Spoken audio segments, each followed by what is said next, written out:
જય શ્રી કૃષ્ણ મિત્રો, કેમ છો? મજામાં ને? આજે આપણે શીતળા સાતમ માટે સડોયું શાક બનાવીશું. જરા પણ વઘાર કર્યા વગર, તેલ પણ ગરમ કર્યા વગર. આપણે સાતમ આપણે પાડતા હોઈએ છીએ તો આપણા ઘરમાં બધાને શાક રોટલી તો જોતી જ હોય છે. તો આ રીતના સડોયું શાક બનાવ્યું હશે તો બધા ખાશે અને સ્વાદમાં તો લાજવાબ છે, તેટલો મસ્ત સ્વાદ આવે છે. આપણે બટેકાનું સડોયું શાક બનાવીશું. આપણે વઘાર કરવાનો નથી, શીતળા સાતમ માટે વઘાર આપણે કરતા નથી. તો આ રીતના આપણે બટેકા મેં પેલા ધોઈ લીધા છે 2 થી 3 પાણીએ. આપણે સુધાર્યા પછી ધોવાના નથી. અને ટુકડા તમે તમારે જેવડી સાઈઝના ખાતા હો તે પ્રમાણે કરી શકો છો. એકદમ સાદું ને સિમ્પલ અને સ્વાદ તો વાત જ પૂછોમાં, તેટલું મસ્ત બને છે. બધાને પસંદ આવે. તમે એકવાર આ રીતના શાક બનાવશો તો તમારા ઘરમાં બધાને પસંદ આવશે, તેટલું મસ્ત બને છે. અને આડે દિવસે પણ બનાવશો, સાતમ નહીં પણ આડે દિવસે પણ બનાવશો, તેટલું મસ્ત બને છે. અને સ્વાદ તો એટલો મસ્ત આવે છે કે તમે ખાતા જ નહીં ધરાવ. તમારું પેટ ભરાઈ જશે પણ મન નહીં ભરાય. મારે 5 વ્યક્તિ માટે કરવા છે તો મેં 250 જેવા બટેકા લીધા છે, અંદાજિત છે. આ રીતના આપણે સરસ સુધારી લેશું. એક ખાસ ધ્યાન રાખવાનું કે પેલા આપણે ધોઈ લેવાના છે. છાલ વાળું જ કરવાનું છે. છાલ વાળું કરશો એટલે મીઠું પણ થશે અને આપણે ગેસ પણ ન થાય. તો આપણે ધોઈને સુધારશું તો ફરી આપણે ધોવાનો નહીં પડે, એટલા માટે આપણે પેલા ધોઈ લેવાના છે. આ રીતના આપણે બધા સુધારી લેશું. સરસ આપણે સરસ સુધારાઈ ગયા છે. હવે આપણે કુકર લઈ લેશું અને કુકરમાં આપણે બટેકા જે સુધાર્યા છે તે નાખી દેવાના છે. આપણે મીઠો લીમડો લીધો છે.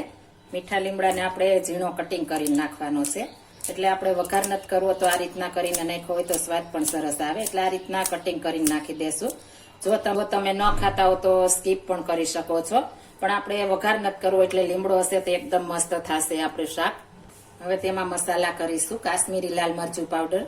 જો તમે તીખું ખાતા હો તો બંને મિક્સ નાખો, અને ન કાશ્મીરી હોય તો તમે તીખું પણ ચાલે. અને 1.5 ચમચી આપણે નાખ્યું છે કાશ્મીરી લાલ મરચું.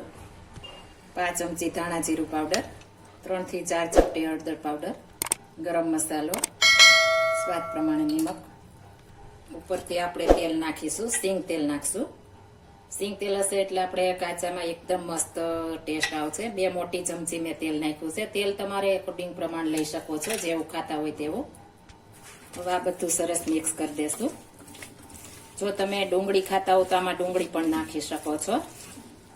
ડુંગળીને કાચી નાખશો તો પણ એટલો મસ્ત ટેસ્ટ આવશે. આ રીતના આપણે સરસ મિક્સ કરી લેવાનું છે. હવે તેમાં આપણે પાણી નાખી દેશું. તમારે જેટલો રસો ખાવો એ પ્રમાણે. હું 1 કપ પાણી નાખું છું. આપણે બટેટા વધારે પાણી એબ્ઝોર્વ કરે છે તો આપણે થોડું વધારે નાખીશું. બટેટા ઉપર આવે તેટલું પાણી નાખવાનું છે.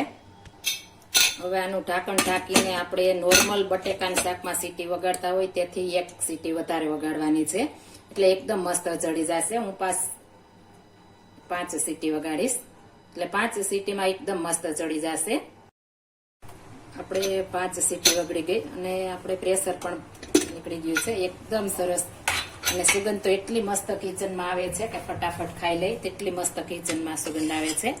આપણું મસ્ત મજાનું શાક તૈયાર થઈ ગયું છે. હવે આપણે સર્વિંગ બાઉલમાં કાઢી એ પહેલા આપણે ધાણા ભાજી ઉપરથી નાખી દેશું. એ મસ્ત મજાનું રસાદાર અને ખાવાની સાતમ આઠમ ઉપર મજા પડી જાય તેવું આપણે મસ્ત મજાનું શાક તૈયાર થઈ ગયું છે. આપણે છઠને દિવસે બનાવીને સાતમને દિવસે વાસી ખાવું તે કરતા આપણે આ રીતના સડોયું શાક બનાવ્યું હશે તો બધાનું પસંદ આવશે અને ખાવાની પણ આપણે મજા આવશે. બધા સાથે, રોટલી સાથે, રોટલા સાથે, પૂરી સાથે, બધા સાથે આપણે ખાઈ શકીએ છીએ એવું મસ્ત શાક બને છે. અને આપણે કાઠિયાવાડી લોકો આને હડોયું શાક કહે છે, પણ આપણી ભાષામાં આપણે સડોયું કહીએ છીએ અને કાઠિયાવાડી હડોયું શાક કહે છે. તો આપણે એકદમ મસ્ત મજાનું સડોયું શાક તૈયાર થઈ ગયું છે.